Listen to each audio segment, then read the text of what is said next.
സത്യം പറഞ്ഞാൽ ഈശ്വരന്റെ ശരിയായ സന്ദേശവാഹകൻ യേശു തന്നെയല്ലേ?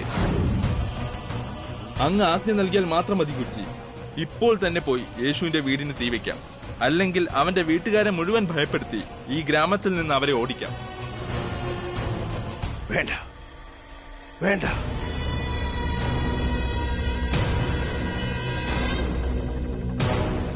ഇന്ന് ഞാൻ ഒരു വിധത്തിൽ കാര്യങ്ങൾ കൈകാര്യം ചെയ്തു. പക്ഷേ ജനങ്ങളുടെ ശ്രദ്ധ അവരിൽ പതിഞ്ഞില്ലല്ലോ. എങ്കിൽ നമ്മൾ ഇനി എന്താ ചെയ്യേണ്ടത് ഗുരുവേ? ഞാൻ ചെയ്യാം, എന്തെങ്കിലും ചെയ്യാം. ഇതിനു മുമ്പ് ഇതുവരെ ഞാൻ അലറി വിളിച്ചുകൊണ്ടിരുന്നു, യേശു പുഞ്ചിരിച്ചുകൊണ്ടും. പക്ഷെ ഏത് കാര്യത്തിനും എപ്പോഴും ഒരു പരിധി ഉണ്ടാകും. ഇപ്പോ കാര്യങ്ങൾ തിരിഞ്ഞുമറിയും. ഇനി അങ്ങനെ ചിലത് ഞാൻ ചെയ്യും. ഞാൻ പുഞ്ചിരിക്കുകയും യേശു അലറി വിളിക്കുകയും ചെയ്യും. അങ്ങനെ സംഭവിക്കട്ടെ. പ്രഭോ, അങ്ങയുടെ മായ ചിലപ്പോൾ പ്രകാശം, ചിലപ്പോൾ ഇരുട്ടുമാണ്. യേശു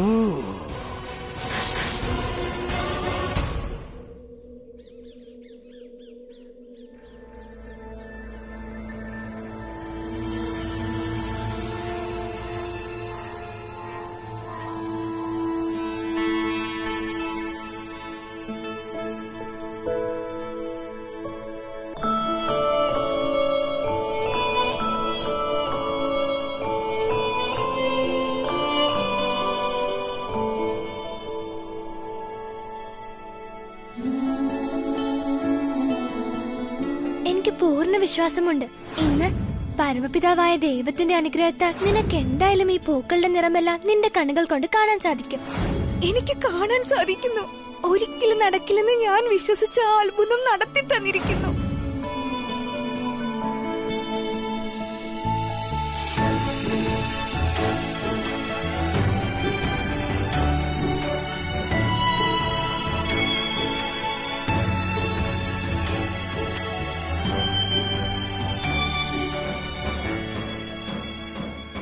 ശ്രദ്ധിക്കൂ, ശ്രദ്ധിക്കൂ, ശ്രദ്ധിക്കൂ. നിങ്ങളോട് പറയാനായി ഒരു പ്രധാനപ്പെട്ട വാർത്തയുണ്ട്. ഇതാരുടെ ശബ്ദമാണ്? യേശുജ്യേഷ്ഠ, വേഗം എഴുന്നേൽക്ക്, മഞ്ഞു വന്നിട്ടുണ്ട്. അവൻ പറഞ്ഞ് പുറത്ത് പാഠശാല ആരംഭിക്കുന്നതിന്റെ പ്രഖ്യാപനമാണെന്ന്. ഇനി നമുക്കും പാഠശാലയിൽ പോയി പഠിക്കാനാകും. യേശുജ്യേഷ്ഠ, വരുന്നേ. പോകാം. ശ്രദ്ധിക്കൂ, ശ്രദ്ധിക്കൂ, ശ്രദ്ധിക്കൂ. നിങ്ങൾക്കെല്ലാവർക്കുമായി ഒരു പ്രധാനപ്പെട്ട വാർത്തയുണ്ട്. നിങ്ങൾക്കെല്ലാവർക്കുമായി ഗ്രാമത്തിലെ പാഠശാല ആരംഭിക്കാൻ പോവുകയാണ്. അച്ഛാ, ഇപ്രാവശ്യം എനിക്ക് പാഠശാലയിൽ പോകാൻ പറ്റുമല്ലേ? മോളെ, തീർച്ചയായിട്ടും നീയും പഠിക്കേണ്ടതല്ലേ. പക്ഷെ അറിയേണ്ടത് ഈ പാഠശാല എപ്പോൾ ആരംഭിക്കുമെന്നാണ്. എല്ലാ വർഷത്തെയും പോലെ ഈ വർഷവും എല്ലാ പുതിയ വിദ്യാർത്ഥികളും പാഠശാലയിൽ ചെന്ന് പേര് ചേർക്കേണ്ടതാണ്. പിന്നെ എല്ലാ മാതാപിതാക്കളെയും ഇക്കാര്യം അറിയിക്കുകയാണ്.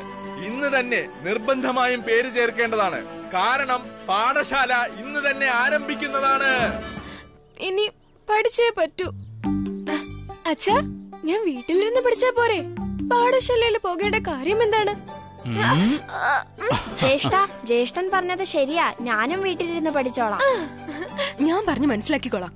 മോനെ, പാഠശാലയിൽ പോകേണ്ടത് വളരെ അത്യാവശ്യമാണ്. നിങ്ങളൊക്കെ എത്രമാത്രം ഭാഗ്യശാലികളാണ്. റബ്ബി ഗുരുവിനെ പോലെ ഒരു ഗുരുവിനെ ഭാഗ്യവാന്മാർക്ക് മാത്രമേ ലഭിക്കുകയുള്ളൂ.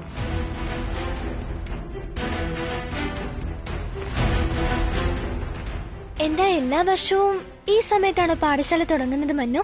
അല്ല, ഒരു മാസം കൂടി അവധി കിട്ടാറുള്ളതാണ്. പക്ഷെ ഇത്തവണ ഇത്ര വേഗം അവസാനിച്ചത് എന്താണെന്നറിയില്ല. ഒരു കൽക്കരി ഖനിയിൽ തീപ്പന്തം കൊണ്ട് പ്രകാശം പരത്താൻ ശ്രമിച്ചാൽ 4 ഭാഗത്തും തീ ആളിക്കത്തും. യേശു, ആ തീയിൽ മറ്റാരുമല്ല, നീ തന്നെയാവും ഇല്ലാതാവുക. വരൂ, ഞാൻ നിന്നെ കാത്തിരിക്കുകയാണ്.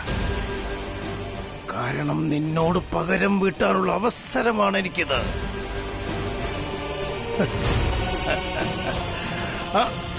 വേഗമാട്ടെ, വേഗമാട്ടെ. പാഠശാല ആരംഭിക്കാൻ ഒരുപാട് കാര്യങ്ങൾ ചെയ്യാനുണ്ട്. വേഗം ചെല്ല്, അവിടുത്തെ കാര്യങ്ങൾ ആദ്യം തീർക്ക്. വേഗം. ഇന്ന് മധ്യാഹ്നത്തിൽ റബ്ബി ഗുരുജി ആദ്യത്തെ പാഠം ആരംഭിക്കാൻ പോകുകയാണ്. നിങ്ങൾ എല്ലാവരും അവരവരുടെ കുട്ടികളെയും കൊണ്ട് സമയത്ത് തന്നെ എത്തിച്ചേരേണ്ടതാണ്. ശ്രദ്ധിക്കൂ, ശ്രദ്ധിക്കൂ, ശ്രദ്ധിക്കൂ. റബ്ബി ഗുരുവാണോ പഠിപ്പിക്കുന്നത്? എങ്കിൽ ഞാൻ പഠിക്കാതിരിക്കുന്നതായിരിക്കും നല്ലത്. പിന്നെ യേശുവും അവിടേക്ക് പോകാൻ പാടില്ല. ഒന്നുമില്ലെങ്കിൽ അതുവരെയെങ്കിലും ആ റബ്ബി ഗുരുവിന് നിന്നോടുള്ള ദേഷ്യം ഒന്ന് ശാന്തമാവുന്നത് വരെ. അത് വേണ്ട യാക്കോബ്, ഞാൻ എന്തായാലും പാഠശാലയിൽ പോകും. മോനെ, എന്താ ശരിക്കും നിനക്കും പാഠശാലയിൽ പഠിക്കണമെന്നുണ്ടോ? അമ്മ തന്നെയല്ലേ പറയാറ് ജ്ഞാനവും പരമപിതാവായ ദൈവത്തിന്റെ സമ്മാനമാണെന്ന്. പിന്നെ എന്തിനാണ് ഞാൻ സമ്മാനം വാങ്ങിക്കാനായിട്ട് വൈകുന്നത്? പിന്നെ എന്റെ മനസ്സിൽ റബ്ബി ഗുരുവിനോട് ഒരു ദേഷ്യവുമില്ല. എന്തൊക്കെയാണോ നടന്നത് അതിന്റെ പരിണിത ഫലം നല്ലത് തന്നെയല്ലേ? എന്നാ പിന്നെ അങ്ങനെ ആയിക്കോട്ടെ. എല്ലാ കുട്ടികളും തയ്യാറായിക്കോളൂ. പാഠശാലയിൽ ചേർന്ന് പഠിക്കാനായിട്ട് ഇപ്പൊ തന്നെ പുറപ്പെടാം. വേഗം വരൂ, വാ. കുട്ടികൾ റബ്ബി ഗുരുവിന്റെ പാഠശാലയിൽ പഠിക്കാൻ പോകുന്നത് ശരിയാകുമോ? ഞാൻ പറഞ്ഞത് എന്തെന്ന് വെച്ചാൽ, അധ്യാപകൻ എന്നാൽ അയാളാണ് വിദ്യാർത്ഥികൾക്ക് ശരിയായ വഴി കാണിക്കുന്നയാൾ. ഒരിക്കലും അയാൾ ദൈവത്തിന്റെ നാമം സ്വീകരിച്ച് സ്വന്തം സ്വാർത്ഥതയ്ക്ക് വേണ്ടി ആളുകളെ കബളിപ്പിക്കരുത്. നീ പറഞ്ഞത് ശരിയാ മേരി. പക്ഷേ ഈ ഗ്രാമത്തിൽ പാഠശാല ഒന്നല്ലേ ഉള്ളൂ. അതുമല്ല, യേശുവിന്റെ മനസ്സിൽ ഗുരുവിനോട് യാതൊരുവിധ വെറുപ്പോ വിദ്വേഷമോ ഒന്നും തന്നെയില്ല. അപ്പോൾ നമ്മളും അത് സൂക്ഷിക്കേണ്ട കാര്യമില്ലല്ലോ.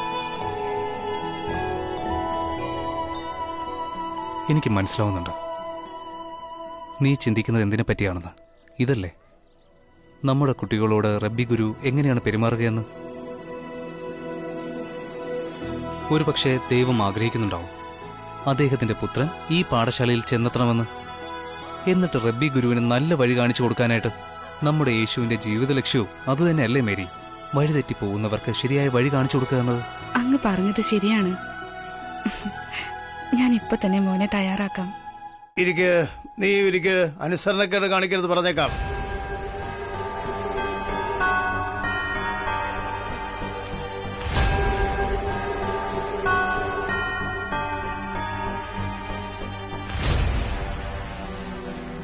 ആഹാ, നീ വീണ്ടും വന്നോ? ഒരു പക്ഷേ നിന്നെയും അകത്തേക്ക് കൊണ്ടുപോകാൻ കഴിഞ്ഞിരുന്നെങ്കിൽ. പക്ഷെ ഇത് സാരമില്ല, പാഠശാല കഴിഞ്ഞിട്ട് ഞാൻ നിന്നെ കാണാനായി വരാം.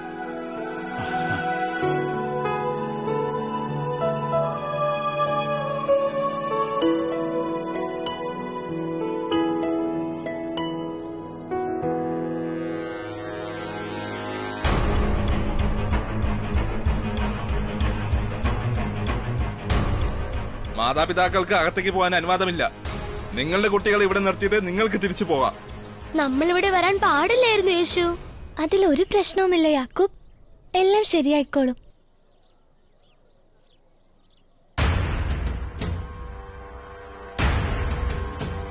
അവിടെ നിൽക്ക്.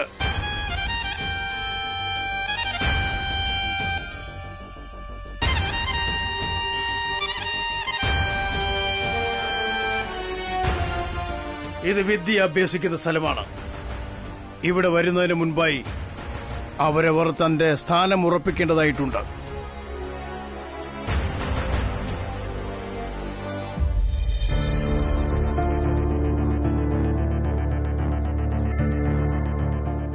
ഗുരുവേ, അങ്ങ് തന്നെ ദയവായി പറഞ്ഞാലും ഞങ്ങൾ എന്താ ചെയ്യേണ്ടതെന്ന്. ഈ കുട്ടികൾ മിടുക്കരാ, പഠിച്ചോളൂ അവര്. അറിയാം എനിക്ക് കുട്ടികൾ വളരെയധികം മിടുക്കന്മാരാണെന്ന്. എന്നാൽ ഇവിടെ നിഷ്പക്ഷത പാലിക്കണം എന്നുള്ളതിനാൽ ഈ പരീക്ഷണം അത്യാവശ്യമാണ്. പാഠശാലയ്ക്ക് ശേഷം കുട്ടികളുടെ പരീക്ഷ നടത്തുന്നതാണ്. അങ്ങയുടെ ആഗ്രഹം പോലെ. വന്നാലും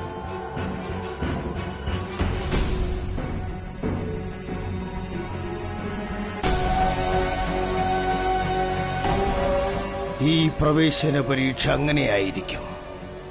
ഇത് ജീവിതത്തിൽ ഒരിക്കലും നീ മറക്കുകയില്ല. യേശു.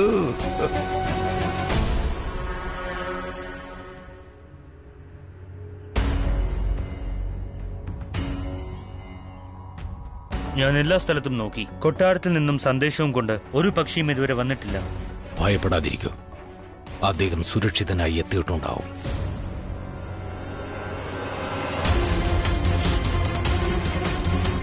മര്യാദയ്ക്ക് വാൾ ഉറയിലിടൂ. എന്നെ എന്തിനാണ് നിങ്ങൾ ബന്ദിയാക്കുന്നത്? ഞാൻ രാജാവിന് സേനാധിപതിയുടെ സന്ദേശവുമായി വന്നതാണ്. അങ്ങ് വിഷമിക്കാതിരിക്കൂ. എന്തെങ്കിലും സന്ദേശം ലഭിച്ചാൽ ഉടൻ ഞാൻ അങ്ങേ ഉറപ്പായും അറിയിക്കും. ശരി, നീ എന്നെ റബ്ബി ഗുരുവിന്റെ പാഠശാലയ്ക്ക് അടുത്ത് വെച്ച് കാണുക. ഇന്ന് അദ്ദേഹത്തിന്റെ പാഠശാല ആരംഭിക്കുകയാണ് എന്ന വിളംബരം ഞാൻ കേട്ടു. അതുകൊണ്ട് തന്നെ യേശു അവിടെ ഉറപ്പായും എത്തും.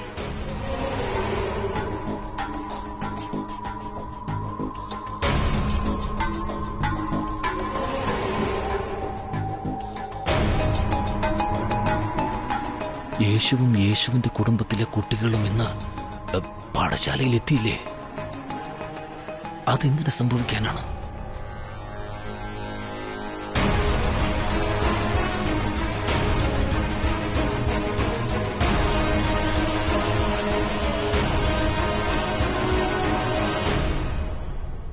ഇവരോട് പറയൂ, നന്നായി പഠിക്കണമെന്ന്.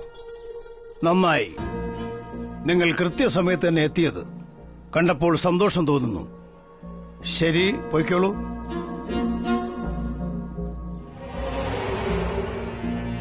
കുറച്ച് വിലപ്പെട്ട ആളുകൾക്കായി കാത്തിരിക്കുകയാണ് ഞാൻ. അവർ വന്നാലുടൻ പ്രവേശന പരീക്ഷ ആരംഭിക്കും.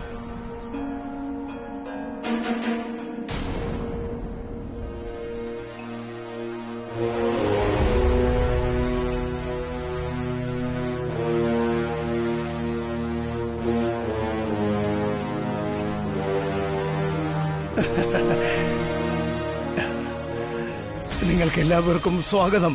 എല്ലാവർക്കും സ്വാഗതം. ഗുരു, ഞാൻ അങ്ങയോട് കടപ്പെട്ടിരിക്കുന്നു. നിങ്ങളോട് എല്ലാവരോടും നന്ദിയുണ്ട്. ഈ പ്രവേശന പരീക്ഷയുടെ മൂല്യനിർണ്ണയത്തിനായി ഇവിടെ എത്തിയല്ലോ. ഒരുപാട് ഒരുപാട് നന്ദി. ഒരുപാട് നന്ദിയുണ്ട്.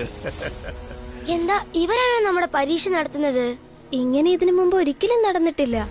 പ്രവേശന പരീക്ഷയ്ക്കായി ഇത്രയും വലിയ ഗുരുക്കന്മാരെ ഒന്നും ഇതിനു മുമ്പ് ഒരിക്കലും റബ്ബി ഗുരു വരുത്തിയിട്ടേയില്ല.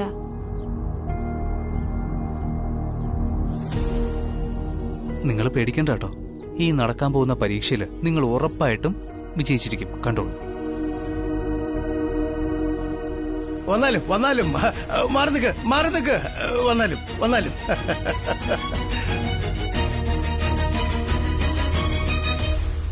മോനെ, നീ ഒരിക്കലും പേടിക്കരുത് കേട്ടോ.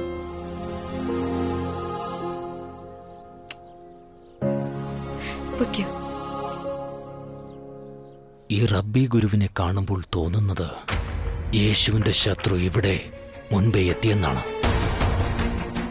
ഈ പ്രവേശന പരീക്ഷ ശരിക്കും സങ്കീർണതകൾ നിറഞ്ഞതായിരിക്കും. അനുവാദമുണ്ടോ ഗുരുവേ? അനുവാദം തരുന്നു.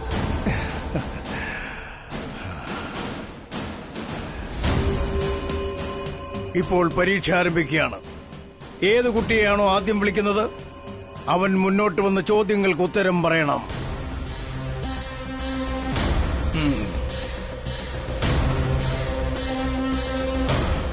അപ്പോൾ ഏറ്റവും ആദ്യം അത് പിന്നെ നീ വരൂ.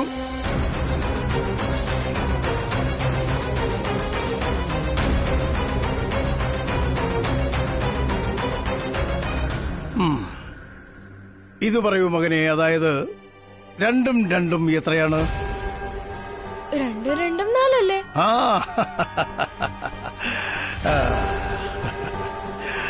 നീ വിജയിച്ചിരിക്കുന്നു. ചെല്ല്. ഇനി നീ വരൂ.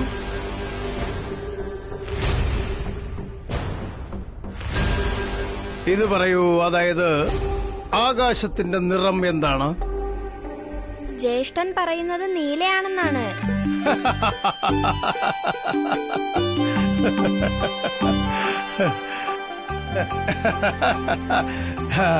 നീയും വിജയിച്ചിരിക്കുന്നു. ചെല്ല് ചെല്ല്. നീ വരൂ. പ്രണാമം പറയൂ. ഇനി ഇത് പറയൂ, മഴവില്ലിന് എത്ര നിറങ്ങളുണ്ട്? വില്ലിന്റെ നിറം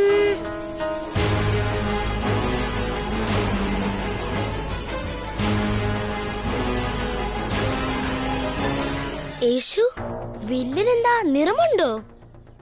വില്ലിന്റെ കാര്യമല്ല, മഴവില്ലിന്റെ കാര്യം. ഈ മഴവില്ലിൽ എത്ര നിറങ്ങളുണ്ട്? ഓ, മഴവില്ലോ 7 നിറങ്ങളാ ഉള്ളത്. നീ ജയിച്ചിരിക്കുന്നു. ചെല്ലു ചെല്ലു.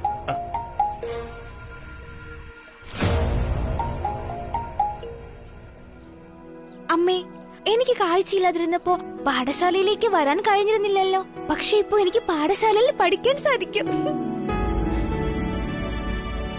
മോളെ, അത് തീരുമാനിക്കേണ്ടത് നിന്റെ അച്ഛനാണ്.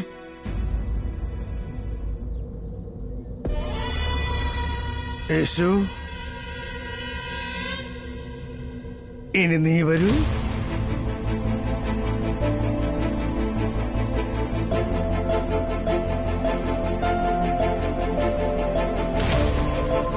ഭയപ്പെടാൻ പാടില്ല. എനിക്കറിയാം അമ്മേ.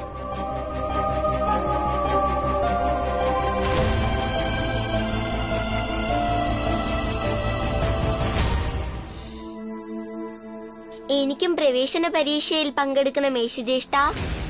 ഞാൻ ജ്യേഷ്ഠന് മുൻപായി പരീക്ഷയ്ക്ക് പങ്കെടുക്കട്ടെ? എന്നോട് ആരും പറഞ്ഞില്ലേ നമ്മുടെ പാഠശാലയിൽ പെൺകുട്ടികളെ പഠിപ്പിക്കില്ല എന്നോ?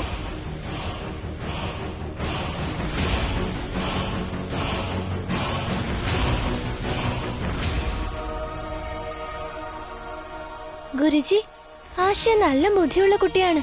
ദയവ് ചെയ്ത് ഇവക്കും പാഠശാലയിൽ പഠിക്കാനായി അനുവാദം നൽകണേ. അതിന്റെ ആവശ്യമില്ല. പെൺകുട്ടികൾക്ക് വീട്ടുകാര്യങ്ങൾ ധാരാളം നോക്കാനുണ്ട്. അവർ പഠിച്ചിട്ട് എന്ത് ചെയ്യാനാണ്? ഇങ്ങനെയുള്ള കാര്യങ്ങളൊക്കെ മറക്കൂ. മുൻപോട്ട് വരൂ, എന്നിട്ട് പരീക്ഷയിൽ പങ്കെടുക്കൂ.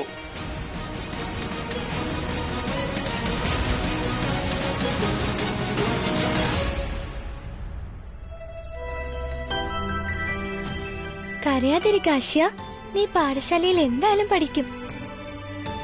ജ്യേഷ്ഠൻ പറയുന്നത് സത്യം തന്നെയാണോ? അതെ, സത്യം. എല്ലാം എന്റെ ആസൂത്രണ പ്രകാരം തന്നെയാണ് നടക്കുന്നത്. ഈ പ്രവേശന പരീക്ഷ എന്ന മാർഗത്തിലൂടെ ഞാൻ നിന്നെ അത്രയും അപമാനിക്കും. 4 ഗുരുക്കന്മാർ മാത്രമല്ല, ഈ ഗ്രാമം മുഴുവൻ നിനക്കെതിരാവുന്ന വിധത്തിൽ എനിക്കൊന്നും തന്നെ ചെയ്യേണ്ട ആവശ്യമേ വരില്ല. ജനങ്ങൾ തന്നെ നിന്നെ ഈ ഗ്രാമത്തിൽ നിന്നും അടിച്ചോടിക്കുന്നതാണ്. എന്താ അങ്ങേക്ക് അറിയില്ലെന്നുണ്ടോ? എന്താണെന്ന് വെച്ചാൽ എന്റെയും അങ്ങയുടെയും ഒക്കെ ശരീരം ഒരു മന്ദിരമാണെന്ന്, അതിൽ ആത്മാവിന്റെ രൂപത്തിൽ പരമപിതാവാണുള്ളതെന്ന്.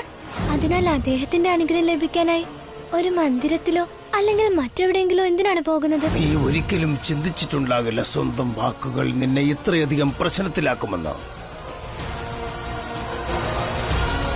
വരൂ യേശു, മുമ്പോട്ട് വരൂ.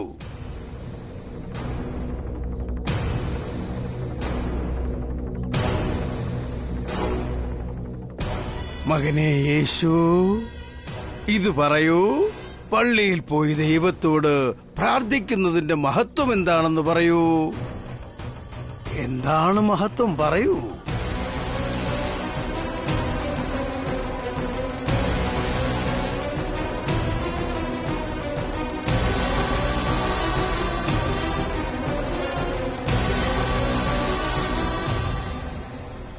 പറയൂ പറയൂ.